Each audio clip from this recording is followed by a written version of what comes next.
हरिः ओम्।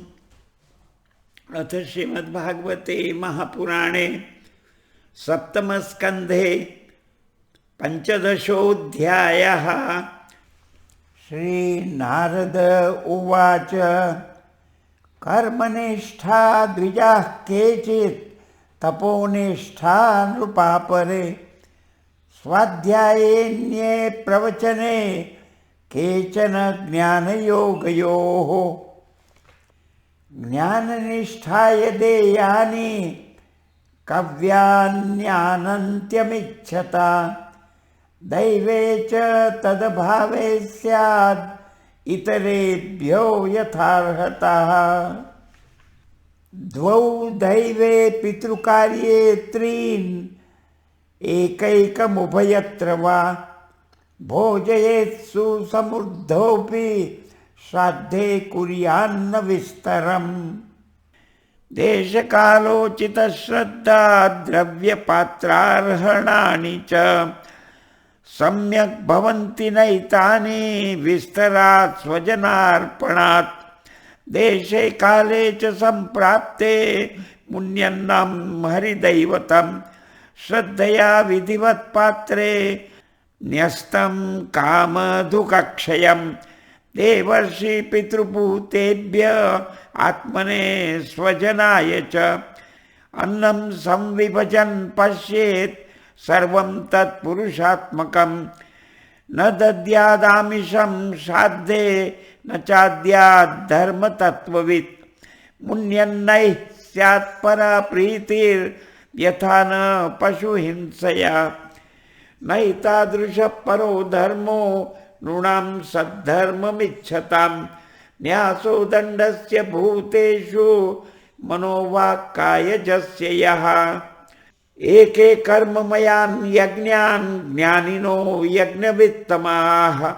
आत्मसंयमने नीहा जुह्वति ज्ञानदीपिते। द्रव्ययज्ञैर्यक्ष्यमाणं दृष्ट्वा भूतानि बिभ्यति। एष मा करुणो हन्यादतज्ञो यसुतृध्रुवम्। तस्माद्दैवोपपन्नेन मुन्यन्नेनापि धर्मवित्। सन्तुष्टो अहरः कुर्यान्नित्यनैमित्तिकी क्रियाः।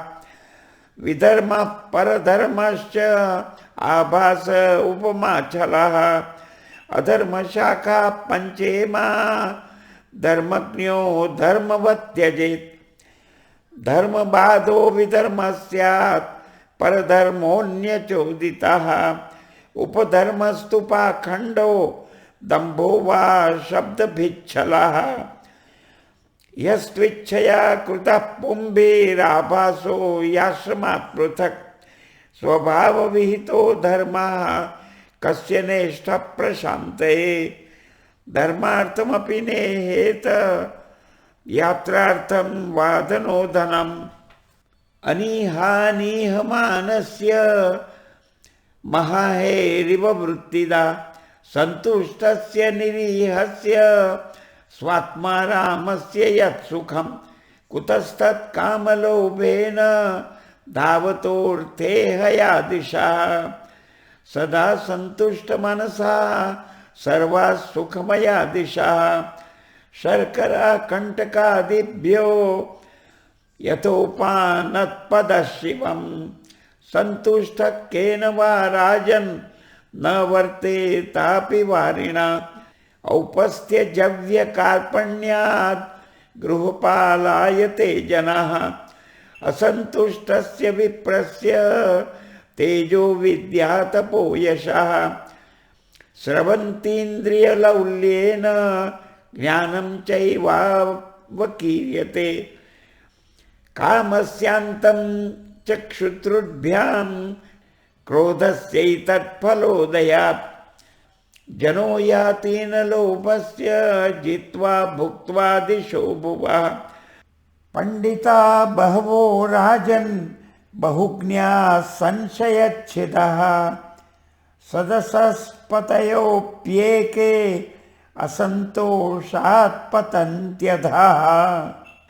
असंकल्पात् जयेत् कामं क्रोधं कामविवर्जनात् अर्थानपेक्षया लोभं भयं तत्त्वावमर्शनात् अन्वीक्षिक्या शोकमोहौ दम्भं महदुपासया योगान्तरायान्मौनेन हिंसां कामाद्यनीहया कृपया भूतजं दुःखं दैवं जह्यात् समाधिना आत्मजं योगवीर्येण निद्रां सत्त्वनिषेवया रजस्तमश्च सत्त्वेन सत्त्वं चोपशमेन च एतत् सर्वं गुरौ भक्त्या पुरुषो यञ्जसा जयेत् यस्य साक्षात् भगवती ज्ञानदीपप्रदे गुरौ मर्त्या सद्धिः श्रुतं तस्य सर्वं कुञ्जरशौचवत् एष वै भगवान् साक्षात् प्रधानपुरुषेश्वरः योगेश्वरैर्विमुग्ध्याङ्घ्रिर्लोकोऽयं मन्यते नरं षड्वर्गसंयमैकान्ताः सर्वा नियमचोदनाः तदन्ता यदि नो योगान् आवहेयुः यथा वार्तादयो ह्यर्था योगस्यार्थं न बिभ्रति अनर्थाय भवेयुस्ते पूर्तमिष्टं तथा सतः यश्चित्तविजये यत्तस्यान् निस्सङ्गो परिग्रहः एको विविक्तशरणो भिक्षुर्भैक्ष्यमिताशनः देशेषु च समे राजन् संस्थाप्यासनमात्मनः स्थिरं समं सुखं तस्मिन् नासीत्वर्जङ्गोमिति प्राणापानौ सन्निरुध्यात् पूरकुम्भकरेचकैः यावन्मनस्त्यजेत् कामान् स्वनासाग्रनिरीक्षणः यतो यतो निस्सरति मनः कामहतं भ्रमत् ततस्तत उपारुत्य रुधिरुन्ध्याञ्छनैर्बुधा एवमभ्यसतश्चित्तं कालेनाल्पीयसायतेः अनिशं तस्य निर्वाणं यात्यनिन्दनवह्निवत् कामादिविरणाविद्धं प्रशान्ताखिलवृत्तियत् चित्तं ब्रह्मसुखस्पृष्टं नैवोत्तिष्ठेत कर्हिचित् यः प्रव्रज्य गृहात् पूर्वं त्रिवर्गावपनात् पुनः यदि सेवेत तान् भिक्षुः स वै वास्तान्यपत्रपः यै स्वदेह स्मृतो नात्मा मर्त्यो विक्रूमि भस्मसात् तैनमात्मसात् कृत्वा श्लाघयन्ति यसत्तमाः गृहस्थस्य क्रियात्यागो व्रतत्यागो वटोरपि तपस्विनो ग्रामसेवा भिक्षोरिन्द्रियलोलता आश्रमापसदा ह्येते खल्वाश्रमविडम्बकाः देवमाया विबुधांस्तान् उपेक्षेतानुकम्पया आत्मानं चेदविजानीयात् परं ज्ञानधुताशयः किमिच्छन् कस्य वा हेतोर्देहं पुष्णाति लम्पटः आहुः शरीरं रथमिन्द्रियाणि हयानभीषून् मन इन्द्रियेशं वर्त्मानि मात्रा दिशणा च सूतं सत्वं बृहद्बन्धुरमीश सृष्टम् अक्षं दश प्राणमधर्मधर्मौ चक्रे विमानं रथिनं च जीवं धनुर्हि तस्य प्रणवं पठन्ति शरं तु जीवं परमेव लक्ष्यम् रागो द्वेषश्च लोभश्च शोकमोहौ भयं मदः मानोऽवमानो सूया च माया हिंसा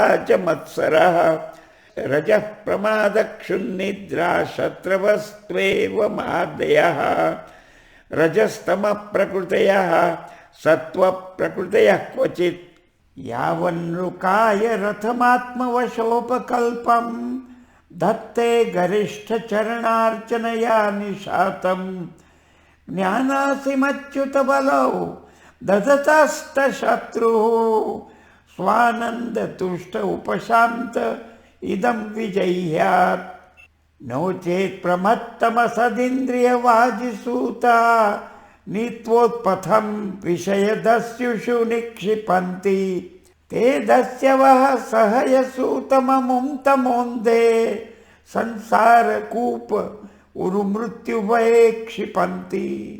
प्रवृत्तं च निवृत्तं च द्विविधं कर्म वैदिकम् आवर्तेत प्रवृत्तेन निवृत्तेनाश्नुते मृतं हिंस्रं द्रव्यमयं काम्यम् अग्निहोत्राद्य शान्तिदं दर्शश्च पूर्णमासश्च चातुर्मास्यं पशुसुतः एतदिष्टं प्रवृत्ताख्यं हुतं प्रहुतमेव च पूर्तं सुरालया राम कूपाजिव्यादिलक्षणं द्रव्यसूक्ष्मविपाकश्च धूमो रात्रिरपक्षयः अयनं दक्षिणं सोमो दर्श औषधिविरुद्धः अन्नं रेत इति क्ष्मेश पितृयानं पुनर्भवः एकैकस्यानुपूर्वं भूत्वा भूत्वेह जायते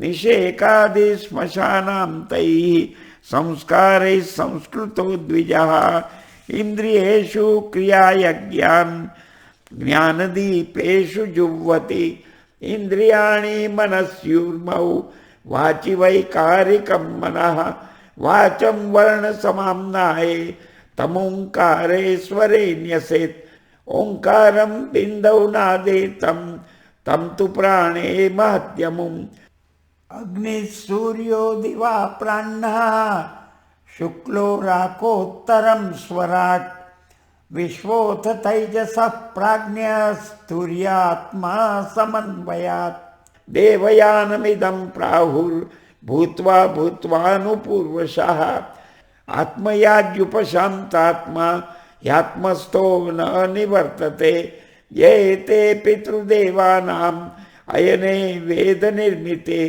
शास्त्रेण चक्षुषा वेद जनस्थोऽपि न मुह्यति आदावन्ते जनानां सद् बहिरन्तः परावरम् ज्ञानं ज्ञेयं वचो वाच्यं तमो ज्योतिस्त्वयं स्वयम् अबाधितोऽपि ह्याभासो यथा वस्तुतया स्मृतः दुर्घटत्वादैन्द्रियकं तद्वदर्थविकल्पितं क्षित्यादीनामिहार्थानां छाया न कतमापि न संघातो विकारोऽपि न पृथक् नान्वितो मृषा धातवो वयवित्वाच्च तन्मात्रा वयवैर्विना न स्यूर्यसत्यवयविन् असन्नव्यययोऽन्ततः स्यात् सादृश्य भ्रमस्तावद्विकल्पेष्यति वस्तुनः भावाद्वैतं क्रियाद्वैतं दैवाद्वैतं तथात्मनः वर्तयन् स्वानुभूत्येह त्रीन् स्वप्नान् धुनुते मुनिः कार्यकारणवस्त्वैक्यमर्शनं पठतन्तुवत् अवस्तुत्वाद्विकल्पस्य भावाद्वैत्वं तदुच्यते यद्ब्रह्मणि परे साक्षात् सर्वकर्म समर्पणम् मनोवाक्तनुभिः पार्थ क्रियाद्वैत्वं तदुच्यते आत्मजाया सुतादीनाम् अन्येषां सर्वदेहिनां यत् स्वार्थकामयोरैक्यं द्रव्याद्वैतं तदुच्यते यद्यस्य वा निषिद्धं स्यात् येन यत्र यतो नृप स तेनेहेत कर्माणि नरो नान्यैरनापदि एतैरन्यैश्च वेदोक्तैर्वर्तमान स्वकर्मभिः गृहेप्यस्य गतिं यायात् राजंस्तद्भक्तिमान् नरः यथा हि यूयं नृपदेव दुस्तजात् आपद्गणादुत्तरतात्मनः प्रभोः यत्पादपङ्के रुहसेवया भवान् आहर्षि निर्जित दिग्गजत् क्रतून् अहं पुरा भवं कश्चित् गन्धर्व उपबर्हणः नाम्नातीते महाकल्पे गन्धर्वाणां सुसम्मतः रूपपेशलमाधुर्य सौगन्ध्य प्रियदर्शनः स्त्रीणां प्रियतमो नित्यं मत्तः स्वपुरलम्पटः एकदा देवसत्रे तु गन्धर्वाप्सरसाङ्गणाः उपहूता विश्वसृग्भिर्हरिर्गाथोपगायने अहं च गायन्स्तद्विद्वान् स्त्रीभिः परिवृतो गतः ज्ञात्वा विश्वसृजस्तन्मे हेलनं शेपुरोजसा याहि त्वं शूद्रतामाशु नष्टश्रीकृतहेलनः तावद्दास्यामहं जज्ञे तत्रापि ब्रह्मवादिनां शुश्रूषयानुषङ्गेन प्राप्तोऽहं ब्रह्मपुत्रतां धर्मस्ते गृहमेधीयो वर्णितः पापनाशनः गृहस्थो येन पदवीम् अंजसा न्यासिनामियात् यूयं नृलोके बत भूरिभागा लोकं पुनाना मुनयो भियन्ति येषां गृहाणा वसतीति साक्षात् गृहं परं ब्रह्म मनुष्यलिङ्गम् स वा अयं ब्रह्म महद्विमृग्यं कैवल्य निर्वाण सुखानुभूतिः प्रियसुहृद्वा खलु मातुलेय आत्मार्हणीयो विधिकृद्गुरुश्च न यस्य साक्षात् भवपद्मजादिभिः रूपं धिया वस्तुतयोपवर्णितं मौनेन भक्त्यो पशमेन पूजिता प्रसीदतामेष स सात्वतां पतिः श्रीशुक उवाच इति देवर्षिणा प्रोक्तं निशम्य भरतर्षभाः पूजयामास सुप्रीतः कृष्णं च प्रेम विह्वलः कृष्णपार्थावुपमन्त्र्य पूजितः प्रययौ मुनिः श्रुत्वा कृष्णं परं ब्रह्म पार्थः परमविस्मितः इति दाक्षायणीनां ते पृथग्वंशाः प्रकीर्तिताः देवासुरमनुष्याद्या लोका यत्र चराचराः हरिः ओम् इति श्रीमद्भागवते महापुराणे वैयासिक्याम् 18सहस्र्यां पारमहंस्यां संहितायां सप्तमस्कन्धे प्रह्लादानुचरिते युधिष्ठिर नारद संवादे सदाचार निर्णयो नाम 15 श्रीकृष्णार्पणमस्तु इति सप्तमः स्कन्धः समाप्तः। हरिः ओम् तत्सत्। श्रीकृष्णार्पणमस्तु।